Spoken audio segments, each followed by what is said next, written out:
कुछ ही दिन पहले भारत की संसद के दोनों सदनों में 3 कृषि संशोधन संबंधित विधेयक पारित किए गए। ये तीनों फार्म बिल, जिनको शॉर्ट में मीडिया में फार्म बिल्स कहा जा रहा है, इनके लंबे चौड़े नाम हैं, ये तीनों पास किए गए। और इनमें राज्यसभा में जब ये पास हुए तो बहुत हंगामा भी हुआ। वो हंगामा क्यों था, इसके ऊपर अभी मैं डिटेल में नहीं जाऊंगा। बेसिकली वहां पर ऑपोजिशन का जो विरोध है उसे दर्ज नहीं किया गया और वॉइस वोट के द्वारा उसे ध्वनिमत से पारित कर दिया गया था। तो इस वक्त एज ऑफ नाउ जब ये वीडियो रिकॉर्ड कर रहा हूं मैं 23 सितंबर को, तीनों ही बिल राज्यसभा से भी पास हो चुके हैं। एक अटक गया था 20 सितंबर को, वो भी अब पास हो चुका है। तो अब तीनों ही बिल लोकसभा राज्यसभा दोनों से पास हो चुके हैं, लेकिन अभी तक राष्ट्रपति की मोहर उन पर नहीं लगी है। ये तीनों ही विधेयक पहले ऑर्डिनेंस के रूप में लाए गए थे जून महीने में। उस समय भी इसके खिलाफ थोड़ा बहुत विरोध हुआ था, लेकिन जो बड़े स्तर पर विरोध है वो सितंबर के महीने में शुरू हुआ, क्योंकि संसद का सत्र चालू हुआ और सरकार ने अपनी मंशा जताई कि ये तीनों ऑर्डिनेंस बिल के रूप में पास किए जाएंगे। तो इसके खिलाफ सबसे ज्यादा विरोध पंजाब, हरियाणा, उत्तर प्रदेश जैसे उत्तरी राज्यों में हो रहा है, लेकिन ऐसा नहीं है कि देश में और कहीं प्रोटेस्ट नहीं हो रहे हैं। कर्नाटक में, पश्चिम बंगाल में, पूरे देश में किसान फार्म बिल्स के खिलाफ प्रोटेस्ट कर रहे हैं। इनफैक्ट आरएसएस और भाजपा का जो सहयोगी संगठन है, भारतीय किसान संघ BKS, उसने भी इन विधेयकों का विरोध किया था। हालांकि सड़कों पर नहीं उतरे, लेकिन उन्होंने भी ये बात कही कि इसमें इश्यू है और हमने सरकार को इस बारे में अवगत कराया था, हम भी इसके खिलाफ हैं। तो इन कृषि विधेयकों का इतना विरोध क्यों हो रहा है? तो सबसे पहले तो आपको इन तीनों के नाम जानने होंगे। नाम डायरेक्टली एग्जाम में पूछे जा सकते हैं। 3 है तो चौथा ऑप्शन गलत देकर पूछ लेंगे। लंबे चौड़े थोड़े नाम है, ध्यान से पढ़ लेना, अच्छे से याद कर लेना। Farmers produce trade and commerce promotion and facilitation bill 2020, Farmers Empowerment and Protection Agreement on Price Assurance and Farm Services Bill 2020, The Essential Commodities Amendment Bill 2020। अब सभी जगह मैंने बिल शब्द का इस्तेमाल किया है क्योंकि एज ऑफ राइट नाउ जब मैं ये वीडियो रिकॉर्ड कर रहा हूं, राष्ट्रपति द्वारा इन पर मोहर नहीं लगाई गई है। हो सकता है कि जब आप 5-7 दिन 10 दिन बाद ये वीडियो देख रहे हो तब तक ये एक्ट बन चुके हो। अब इन तीनों बिल्स में क्या मेजर पॉइंट्स हैं और उनका विरोध क्यों हो रहा है ये मैं डिस्कस करूंगा। ऑलरेडी हमने एक डिटेल्ड वीडियो इसके बारे में स्टडी के ऊपर बनाया था कि इन बिल्स में क्या है। वो वीडियो 5-6 दिन पहले अपलोड हो चुका है, तो आप चाहें तो उसे भी देख सकते हैं। अब बात करते हैं पहले बिल की। इसके 2 मेजर पॉइंट्स हैं। पहला ये कि ये बिल कहता है कि अब भारत में कहीं पर भी किसान के द्वारा अपनी उपज को बेचा जा सकता है। कोई inter state, inter district barrier नहीं है। किसान चाहे जहां जाकर अपनी फसल को बेच सकता है। दूसरा, प्राइवेट मंडीज एस्टैब्लिश करी जा सकेंगी। प्राइवेट मंडी का मतलब क्या है आपको आगे समझ में आएगा। अभी क्या एग्जिस्टिंग सिस्टम है पहले आप उसे समझो। भारत में 1950s में APMC स्थापित करी गई थी, एग्रीकल्चरल प्रोड्यूस मार्केटिंग कमिटीज, जिन्हें हम आमतौर पर कृषि मंडी कहते हैं। उत्तर भारत में यही शब्द इस्तेमाल किया जाता है। तो कृषि मंडियां जो आप देखते हैं शहरों में, छोटे शहरों में, टाउन्स में, खास करके जो ग्रामीण क्षेत्र के छात्र हैं वो तो इससे भली भांति वाकिफ होंगे। तो ये लगभग 7000 APMCs हैं पूरे भारत में। और इनमें क्या होता है, इनमें किसान अपनी उपज को लेकर जाते हैं। जब फसल कटती है तो इस तरह से ट्रैक्टर भर भर के किसान लेकर आते हैं, यहाँ पर आप देख सकते हैं। फिर आकर यहाँ पर वो अपनी फसल को बेस्ट प्राइस पे बेचने का काम करते हैं। अब बेस्ट प्राइस पे किसको बेच रहे हैं? सरकार को नहीं बेचते। यहाँ पर मिडिल मैन होते हैं। मिडिल मैन ये कोई गलत टर्म नहीं है, इसका नेगेटिव मतलब मत समझिए। मिडिल मैन का बस इतना सा मतलब है कि जो सब्जी वाला या जो दुकान वाला आपको अनाज बेच रहा है, उसके और किसान के बीच में ये व्यक्ति बीच में है, मिडिल मैन है। तो इसे उत्तर भारत में आड़तिया कहते हैं, स्पेशली पंजाब, राजस्थान, हरियाणा में इन्हें आड़तिया कहा जाता है। तो ये जो आड़तिया होते हैं ये लाइसेंस्ड मिडिल मैन है। सरकार इन्हें लाइसेंस देती है, APMC में इन्हें दुकानें दी जाती है, इन्हें स्टोरेज फैसिलिटीज एटसेट्रा दी जाती हैं। तो ये खरीदते हैं किसानों से उपज को और फिर आगे बेचते हैं किसको? रिटेलर्स को या बड़े बड़े ट्रेडर्स को। तो जब आप दुकान पे जाकर अनाज खरीदते हो, मान लो कि आज मैं किसी किराने की दुकान पे जाकर 10 किलो गेहूं खरीदता हूं, तो उस दुकान वाले ने डायरेक्टली किसान से नहीं खरीदा है, उसने किससे खरीदा है? इन आड़तियों से। और ये जो APMCs हैं इनमें कई लोग काम करते हैं। स्टोरेज होता है अनाज का, इस अनाज को शिफ्ट करना होता है एक जगह से दूसरी जगह, तो कई लेबर होती है, अकाउंटेंट्स इनके साथ काम करते हैं। तो ये अपने आप में एक पूरा थ्राइविंग इकोसिस्टम है, जिनको कहते हैं हम सरकारी मंडी। अब इस नए कानून से बदलाव क्या आएगा? देखो, अभी तक क्या होता था, कोई भी फेमस आटे का ब्रांड है, आजकल पैक्ड आटा आता है, जैसे कि आशीर्वाद आटा एटसेट्रा के ब्रांड मिलते हैं। तो मान लो मेरी कंपनी है, महिपाल आटा नाम से मैं आटे का ब्रांड निकालता हूँ। तो पहले मुझे क्या करना पड़ता? आड़तियों के पास जाता, उनसे गेहूं खरीदता, अपनी फैक्ट्री में उसे पीसता और आगे उसको पैक करके मार्केट करता, मैं दुकानों में बेचता 5 किलो 10 किलो के पैकेट में। लेकिन अब मैं क्या कर सकता हूँ कि मैं डायरेक्टली किसानों से जाकर गेहूं खरीद सकता हूँ। तो फार्मर्स के पास ये ऑप्शन है कि वो बीच वाले मिडिल मैन यानी आड़तिया को बाईपास करके डायरेक्टली इंस्टीट्यूशनल बायर्स यानी कि मेरे जैसे कंपनी वाले लोग उन्हें बेच सकें। हम डायरेक्टली एग्रीमेंट कर लेंगे कि इतने प्राइस पर खरीद लेंगे। तो ऑन पेपर ये स्कीम बहुत अच्छी है। जैसे कि इस वक्त गेहूं का एमएसपी है 1925 रुपए, पिछली बार का एमएसपी था 1925 पर क्विंटल। अभी के लिए 2000 मान लो इसको, ठीक है, एग्जांपल के लिए मैं 2000 ले रहा हूं। तो जहां पे सरकारी खरीद का भाव 2000 है, नॉर्मल आप आड़तियों को बेचेंगे तो 1800 1900 तक आप बेच सकते हैं। लेकिन अगर कोई कंपनी से खरीदने आती है तो वो 2200 2300 2400 रुपए पर क्विंटल भी दे सकती है। तो यहां पर किसानों का फायदा होगा। लेकिन इसका उल्टा भी हो सकता है। मान लो कि अगर एपीएमसी में बेचने की पावर नहीं है उस किसान के पास, तो मैं किसानों को जाकर, यानी महिपाल आटा का ओनर, मैं जाकर उन्हें बोल सकता हूं कि मैं तो 1600 रुपए पर क्विंटल में ही खरीदूंगा, बेचना है तो बेचो। तो ये स्थिति भी आ सकती है और किसानों को लग रहा है ये स्थिति आएगी, क्योंकि ज्यादातर किसान देश के 85% छोटे किसान है। छोटे किस सेंस में? उनके पास जो जमीन है जिस पर वो खेती करते हैं वो 2 हेक्टेयर से कम है, इसीलिए उन्हें सरकार क्लासिफाई करती है एज स्मॉल लैंड होल्डिंग्स। तो वो फार्मर्स, 85% फार्मर्स देश में ऐसे हैं जिनकी जमीन छोटी है, तो उनके पास बहुत ज्यादा उपज नहीं होगी। अब अगर आपके पास बहुत ज्यादा उपज है तो आपके पास नेगोशिएटिंग पावर है, आप बड़ी कंपनी से भी भाव कर सकते हो। लेकिन महिपाल आटा से नेगोशिएट करने का ज्यादातर किसानों के पास मादा नहीं होगा, क्योंकि उनके पास कितनी उपज होगी? मैक्स टू मैक्स वो मुझे 1 टन 2 टन जितना अनाज दे देंगे, इससे ज्यादा उनके पास नहीं होगा बेचने के लिए। और उन्हें लगेगा कि जो भी भाव मिल रहा है वो ले लिया जाए। तो लार्ज स्केल बायर जब सामने होगा तो ये एक तरह का अनइक्वल सौदा हो जाएगा, यानी कि यहां खरीदने वाला बहुत ताकतवर है, बेचने वाला है कमजोर। किसानों को दूसरा बड़ा डर यह है कि ये प्राइवेट मंडियां एपीएमसीज को बंद करवा देंगी। कारण क्या है कि देखो, अगर एपीएमसी में यानी सरकारी मंडी में खरीद फरोख्त नहीं होती है तो सरकार उसको मेंटेन क्यों करेगी? उसका अपना अलग खर्चा होता है, उसको मेंटेन करना आसान नहीं है। तो वहां पर जब एपीएमसी बंद होगी तो अल्टीमेटली किसानों के पास कोई ऑप्शन नहीं बचेगा, उन्हें उन्हीं प्राइवेट कंपनीज को अपना प्रोड्यूस बेचना पड़ेगा। और अभी क्या होता है, एपीएमसी में जो भी खरीद फरोख्त होती है उस पर एक टैक्स लगता है 3% 4.5% डिपेंडिंग ऑन द स्टेट। तो उस स्टेट का जो टैक्स है वो टैक्स इस प्राइवेट मंडी में नहीं होगा। तो उसके कारण जो कंपनीज हैं वो ऑब्वियसली प्राइवेट रूट के थ्रू ही जाएंगी, उनको वो टैक्स बचाना होगा, तो वो एपीएमसी के थ्रू खरीद फरोख्त नहीं करेंगी, जैसा कि अभी होता है। इस कानून का एक बहुत बड़ा एस्पेक्ट सरकार ये एडवर्टाइज कर रही है एक तरह से कि यहां पर ज्योग्राफिक रिस्ट्रिक्शन हमने हटा दिए हैं। तो पहली बात तो ये समझ लो कि किसान पर भारत में कभी कोई रिस्ट्रिक्शन नहीं था, वो जहां चाहे अपनी उपज जाकर बेच सकता था। हाँ, जो आड़तीय हैं या फिर जो ट्रेडर्स हैं उन पर रिस्ट्रिक्शंस थे। आड़तीय इधर से उधर जाकर नहीं बेच सकते थे, लेकिन अगर कोई इंडिविजुअल किसान अपनी कैपेसिटी में अपना जो उपज है उसको ले जाकर किसी और राज्य में बेचना चाहता था तो वो कर सकता था, और करते भी हैं कई किसान।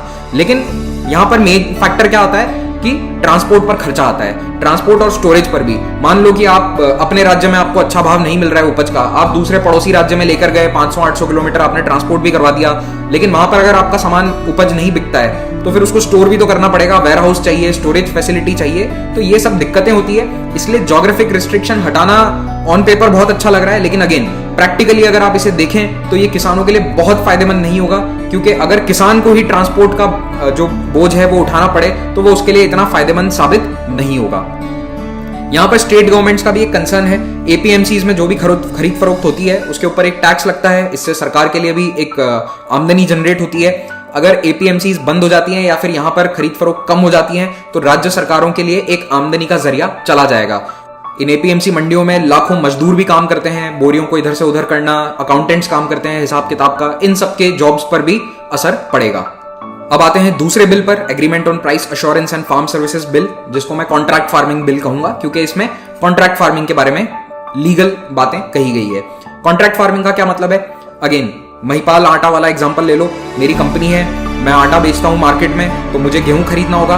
तो मैं क्या करूंगा, डायरेक्टली किसानों के साथ जाकर एक कॉन्ट्रैक्ट कर लूंगा साइन, और उस कॉन्ट्रैक्ट में मैं तय करूंगा कि अभी आप फसल बो रहे हो, रबी की जो फसल है गेहूं, और उस फसल को जब आप काटोगे, हार्वेस्ट करोगे, मार्च अप्रैल के महीने में जब आप मुझे बेचोगे, तब मैं आपको 2200 रुपए पर क्विंटल का रेट तय करके अभी से बोल देता हूं कि दूंगा। तो 5-6 महीने पहले ही एग्रीमेंट हो जाएगा कि इतने रुपए में आपको फसल बेचनी है। किसान के लिए बहुत अच्छी बात है, क्योंकि क्या होता है ना कि जैसे कई बार बम्पर फसल हो गई तो अचानक से रेट डाउन आ जाते हैं, तो हो सकता है कि उस समय मार्केट में 1800 रुपए का भाव हो, लेकिन इस किसान को जिसने कॉन्ट्रैक्ट साइन किया है इसे 2200 रुपए का भाव मिलना तय है।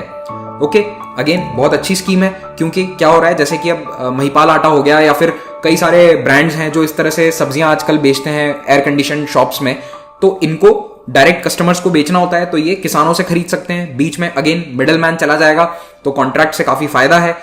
लेकिन अब प्रॉब्लम क्या है? तो प्रॉब्लम अब ये होगी कि ये जो कंपनीज हैं जो डायरेक्टली कस्टमर्स को अनाज या फिर फ्रूट्स या सब्जियां बेचती हैं, जैसे कि एग्जांपल के लिए मैं बता रहा हूं यहां पर जियो मार्ट, केवल एक जियो मार्ट ही नहीं है, देश में बहुत सारी कंपनियां हैं, पर अभी ये नई कंपनी है तो थोड़ा इसका एग्जांपल मैं आपको देता हूं। तो अगर आप अभी इसके होम पेज पर जाएंगे तो आपको बिल्कुल अमेजॉन की तरह एक स्पेशल डील मिलेगी। जैसे अमेजॉन पर डेली डिस्काउंट आते हैं किसी ना किसी प्रोडक्ट पर, वैसे ही यहां पर देखो आज मकई पे डिस्काउंट मिल रहा है, मौसमी पे डिस्काउंट मिल रहा है। तो अब यहां पर मौसमी 44 रुपीज पर केजी की है, लेकिन ये डेली इतने रुपए में नहीं बिकेगी, है ना। कुल मिलाकर इन कंपनीज को एस्टैब्लिश होने के लिए मार्केट में डिस्काउंट देना पड़ेगा। तो शुरुआत में इनके पास फंडिंग अच्छी है, तो ये किसानों को भी अच्छी प्राइस दे सकते हैं, कस्टमर्स को भी अच्छे डिस्काउंट दे सकते हैं, लेकिन ये मॉडल हमेशा के लिए सस्टेनेबल नहीं होता है। इसका बेस्ट एग्जांपल है अमेजॉन। आज से 7 साल पहले जब अमेजॉन भारत में आया था, तब किताबों की डिलीवरी फ्री होती थी। तो चाहे आप 200 रुपए की किताब मंगवाओ, 150 रुपए की किताब मंगवाओ, आपके घर पर फ्री डिलीवरी होती थी। फिर ऐसा होना बंद हो गया। फिर क्या रूल आया? 500 रुपए का मिनिमम ऑर्डर होना चाहिए, तब आपके पास फ्री डिलीवरी आएगी, वरना 40 या 60 रुपए लगते थे। फिर क्या आया? अमेजॉन प्राइम ले लो तो डिलीवरी फ्री होगी। 2 साल बाद क्या हुआ? अमेजॉन प्राइम में भी डिलीवरी चार्जेस लगने लग गए, 500 रुपीज से कम के अगर ऑर्डर है तो। और मैं इसका खुद भुगत भोगी हूं, तो मेरे को ये कहानी पूरे अच्छे तरीके से पता है। मैं 7 साल से खुद अमेजॉन का कस्टमर हूं। मैं ये कहना चाह रहा हूं कि अल्टीमेटली सारा मॉडल उसी तरह का हो जाएगा। जैसे आप देखेंगे कि फ्लिपकार्ट पे जो डिस्काउंट आज से 8-10 साल पहले मिलते थे, उस तरह के डिस्काउंट्स अब नहीं आते हैं। तो ये ऑब्वियस है, ये मार्केट ऐसे ही चलता है, तो दुनिया में कोई भी मार्केट ऐसे ही चलेगा। तो ये कंपनियां शुरुआत में कुछ साल तक तो बहुत अच्छे प्राइसेस देंगी किसानों को, लेकिन अल्टीमेटली इन्हें भी अपना प्रॉफिट मार्जिन देखना होगा, तो धीरे धीरे ये प्राइस कम होता जाएगा। और अल्टीमेटली अगर ये 1700 या 1800 रुपए किसान को देते हैं और किसान के आसपास की जो एपीएमसी मंडी है वो बंद हो चुकी है, तो उसके पास कोई ऑप्शन नहीं होगा। अगर वो 4 साल 3 साल तक इनको बेच रहा है इसी प्राइस पर, तो वो 1700-1800 में भी बेचेगा। और किताब और अमेजॉन का जो मैं एग्जांपल दे रहा हूं, ये तो हमारी लाइफ में इतना कॉन्सिक्वेंशियल नहीं है। किसान के लिए उसकी उपज, उसकी रोजी रोटी है, उसका पूरा जीवन है। तो ये उसके जीवन के बारे में हम बात कर रहे हैं। और अगर ये प्राइस उसे सही नहीं मिला तो इसके कारण फार्मर सुसाइड्स तक कर लेते हैं, जैसा कि आप देख ही रहे हैं कई सालों से कितने किसान भारत में आत्महत्या कर रहे हैं। तो किसानों का यहां पर यह कहना है कि सरकार एमएसपी को ना हटाए। हालांकि सरकार ने अपनी तरफ से आश्वासन दे दिया है कि एमएसपी नहीं हटाया जा रहा है। प्रधानमंत्री जी ने खुद कहा था कि एमएसपी नहीं हटेगा, लेकिन ये जो प्राइवेट कॉन्ट्रैक्ट्स होंगे ना, इन पर कोई मिनिमम वैल्यू का सरकारी कंट्रोल नहीं होगा। यानी कि सरकार इन कॉन्ट्रैक्ट्स में ये नहीं कह सकती कि अगर एमएसपी 1925 रुपए है तो प्राइवेट कॉन्ट्रैक्ट भी मिनिमम 1925 रखें। ये बात इस कानून में नहीं लिखी गई है। तो अगर प्राइवेट कॉन्ट्रैक्ट 1700 रुपए का भी है तो वो लीगल है, उसमें कुछ भी इलीगल नहीं होगा। किसानों का ये कहना है कि आप एमएसपी को इन कॉन्ट्रैक्ट प्राइसेस के साथ जोड़ दें, कि जो भी एमएसपी सरकार दे रही है कम से कम उतना पैसा ये कॉन्ट्रैक्ट वाले भी दें। लेकिन सरकार ये ऑब्वियसली करेगी नहीं, क्योंकि अगेन फिर तो ये एपीएमसी ही हो गया ना, फिर इसमें प्राइवेट मार्केट कहां से रह गया। तीसरा कानून है एसेंशियल कमोडिटीज अमेंडमेंट बिल। ये बात करता है होर्डिंग के बारे में। होर्डिंग का मतलब होता है कि बहुत सारी सामग्री इलीगली इकट्ठा करके रख लेना। तो भारत में इस तरह की न्यूज पहले बहुत आती थी, जैसे कि कोई कृषि व्यापारी है या फिर यही मिडिल मैन या फिर आड़तियां हैं, ये कई बार होर्डिंग करते थे। यानी कि 100 क्विंटल शक्कर इकट्ठा कर ली या 1000 क्विंटल अनाज इकट्ठा करके रख लिया, और जब प्राइसेस अच्छे होंगे तब उन्हें बेच देते थे। तो ये इलीगल था। भारत में इसके खिलाफ कानून बनाया गया, एसेंशियल कमोडिटीज एक्ट। तो उसके तहत कुछ स्पेसिफिक क्राइटेरिया सेट किए गए हैं कि आप इतना क्विंटल ही स्टोर कर सकते हैं, इससे ज्यादा करेंगे तो इलीगल है। तो अब ये कानून में ढिलाई दी जा रही है कि आप चाहो जितना स्टॉक कर सकते हो। कौन? ये जो प्राइवेट प्लेयर्स हैं, अनलिमिटेड स्टॉकिंग करी जा सकती है। और इसके कारण किसानों को यह डर है कि आर्टिफिशियल प्राइस फ्लक्चुएशन होगा। यानी कि एग्जैक्टली जो ये मिडिल मैन पहले करा करते थे, उसी तरह का काम अब ये प्राइवेट प्लेयर्स भी करेंगे। ये क्या करेंगे? एक साथ बहुत सारा गेहूं खरीद लिया जब दाम सस्ते हैं, और जब अगला सीजन आया तो कहेंगे कि हमारे पास तो ऑलरेडी पड़ा है और हम 2200 रुपए नहीं दे सकते। अगर अब आपको 1400 रुपए पर क्विंटल पर गेहूं हमें देना है तो दो, नहीं तो हमारे पास तो ऑलरेडी है। तो यहां पर किसान फंस जाएगा, उसे बहुत ही कम भाव पर अपनी उपज को बेचना पड़ेगा। तो यहां पर किसानों का नुकसान हो सकता है। इन तीनों कृषि संशोधन विधेयकों के खिलाफ देश के कई किसान संगठन सड़कों पर उतर आए हैं। पिछले 10 दिन से प्रोटेस्ट चल रहे हैं। आड़तिया के जो संगठन है वो भी प्रोटेस्ट कर रहे हैं। तो इनकी जो डिमांड्स हैं ओवरऑल, या फिर इनकी जो कंप्लेंट्स हैं, उनको मैं एक बार समराइज कर रहा हूं। कुछ बातें जो बिल्स के साथ स्पेसिफिकली डिस्कस नहीं करी जा सकती थी। तो पहली कंप्लेंट ये है कि ये तीनों ही कानून कंपनीज के फेवर में है। कंपनीज को ये ज्यादा फेवर करते हैं बजाय किसानों के। अगर सरकार चाहती तो किसानों को यहां पर लीगली प्रोटेक्ट किया जा सकता था, एम्पावर किया जा सकता था। फॉर एग्जाम्पल, कॉन्ट्रैक्ट फार्मिंग में एमएसपी को जोड़ा जा सकता था कि जो भी कॉन्ट्रैक्ट करेगा वो एमएसपी वाला रेट कम से कम किसानों को देगा। इस तरह की बातें इसमें नहीं बताई गई हैं। दूसरा, किसान कह रहे हैं कि एमएसपी है, एग्जिस्ट करता है, लेकिन अभी देश के लगभग सारे किसानों को एमएसपी पर उपज बेचने का मौका ही नहीं मिलता है। जो सरकार के खुद के सर्वेज हैं, कमेटी रिपोर्ट्स हैं, उनके अनुसार अराउंड 6% जो फार्मर्स हैं उन्हीं को एमएसपी का फायदा मिल पाता है। उसके पीछे रीजन ये है कि सरकार 22-23 क्रॉप्स के लिए एमएसपी घोषणा करती है, लेकिन असली में प्रोक्योरमेंट होता है केवल 2 या 3 क्रॉप्स का। उसमें भी मेनली चावल और गेहूं का प्रोक्योरमेंट होता है, बाकी किसी का बहुत रेयरली होता है। अगर पॉलिटिकल प्रेशर वगैरह है तो ही सरकारी खरीद होती है, वरना नहीं होती है। तो किसान ये कह रहे हैं कि एमएसपी को एक लीगल राइट बनाओ, कि एमएसपी पर बेचना किसान का अधिकार बन जाना चाहिए। अगर वो उपज लेकर आया है एपीएमसी तक तो कम से कम एमएसपी का रेट उसे मिलना ही चाहिए, जो अभी नहीं होता है। इसके पीछे रीजन ये है कि एपीएमसीज में अपने आप में बहुत सारे फॉल्ट्स हैं, क्योंकि ये बहुत पुराना कानून है। Over a period of time इसमें बहुत सारी समस्याएं आई है, जैसे कार्टेलाइजेशन हो गया है, और एपीएमसीज भी परफेक्ट नहीं है। तो एपीएमसी को रिफॉर्म करने की आवश्यकता है, इसे पूरी तरह से हटाने की आवश्यकता नहीं है। तो किसान संगठन कह रहे हैं कि एपीएमसीज को और ज्यादा स्ट्रेंथन किया जाए। अगला उनका पॉइंट है कि ये जो आड़तियां हैं या फिर मिडिल मैन है, जिसको सरकार कह रही है कि हम मिडिल मैन को हटा देंगे, ये कहीं नहीं जाने वाले हैं। अगर मिडिल मैन सरकारी सिस्टम में लाइसेंस लेकर बैठकर खरीद फरोख्त कर रहे हैं तो प्राइवेट कंपनीज के लिए भी तो कर सकते हैं। आज अगर मैं अपनी खरीद करने जाता हूं, मान लो पंजाब के किसी शहर में मैं जाकर महिपाल आटा के लिए मुझे गेहूं खरीदना है, तो मैं थोड़े ना वहां किसी को पर्सनली जानता हूं तो मैं जाके खरीद फरोख्त करूंगा। मैं भी तो किसी मिडिलमैन से ही संपर्क करूंगा। तो वो सरकारी मंडी छोड़कर प्राइवेट मंडी में आकर बैठ जाएगा, वहां पर वो अपना काम चला लेगा। तो मिडिलमैन तो रहेगा, चाहे वो सरकारी सिस्टम में रहे या प्राइवेट सिस्टम में रहे। फाइनली, कई इकोनॉमिस्ट्स का ये कहना है कि भारत के एग्रीकल्चर सेक्टर में रिफॉर्म्स की आवश्यकता है। किसानों का स्टैंडर्ड ऑफ लिविंग बढ़ाने की जरूरत है, उनको ज्यादा पैसा मिलना चाहिए उनकी उपज के लिए। तो उसके लिए इन्वेस्टमेंट की जरूरत है, एपीएमसीज को सुधार करने की जरूरत है, ना कि प्राइवेट सेक्टर को बुलाने की जरूरत है। क्योंकि प्राइवेट सेक्टर मार्केट फोर्सेस हैं, मार्केट फोर्सेस बहुत ज्यादा वेरी कर सकती हैं और गवर्नमेंट का प्रोटेक्शन चला जाएगा। तो एग्रीकल्चर सेक्टर का रिफॉर्म सरकार करे, ना कि प्राइवेट सेक्टर के हाथ में ये पूरा प्रोजेक्ट दे दे। उसके पीछे रीजन ये है कि ये कोई छोटा मोटा सेक्टर नहीं है। देश की लगभग 40 से 45% आबादी डायरेक्टली इस पर निर्भर करती है। तो ये कोई ऐसा सेक्टर नहीं है जहां पर केवल 50 लाख लोग या 40 लाख लोग अफेक्ट करेंगे। ये छोटी इंडस्ट्री नहीं है, it is the largest industry, अगर आप इसे कहना चाहें। ये देश की सबसे बड़ी इंडस्ट्री है जहां पर देश की लगभग आधी आबादी डायरेक्टली निर्भर है। इस पूरे टॉपिक को पिछले 10 दिन से मैं भी काफी क्लोजली फॉलो कर रहा हूं और मेरे दिमाग में 2 एग्जांपल आए थे जो मैं आपके साथ शेयर करना चाहता हूं। पहला एग्जांपल है बीएसएनएल का, ठीक है। ये दोनों अनरिलेटेड एग्जांपल्स हैं बाय द वे। तो बीएसएनएल का एग्जांपल है। बीएसएनएल के पास एक समय बहुत अच्छा नेटवर्क था, बहुत अच्छा मार्केट शेयर था। मोबाइल फोन नेटवर्क में मैं बात कर रहा हूं, सरकारी उपक्रम है बीएसएनएल। लेकिन क्या होता है, धीरे धीरे बीएसएनएल पिछड़ता गया। दूसरी कंपनीज एयरटेल, वोडाफोन, आइडिया, ये सब आगे बढ़ गई। बीएसएनएल बहुत पीछे छूट गया। अब सरकार ने अपनी तरफ से ये कहा कि हम तो ग्राहकों के सेवा के लिए मोबाइल नेटवर्क, मोबाइल कंपनी हमने बना रखी है। आप सरकारी सेवा चाहते हैं तो आप बीएसएनएल के फोन्स का इस्तेमाल कीजिए। लेकिन सर्विस नहीं थी यहाँ पर, और कस्टमर को यानी कि हमें एयरटेल या दूसरी कंपनी से बेटर प्लान मिल रहा था, अच्छी सर्विस मिल रही थी, तो ऑब्वियसली हम लोग वहां जाएंगे। और यही हुआ।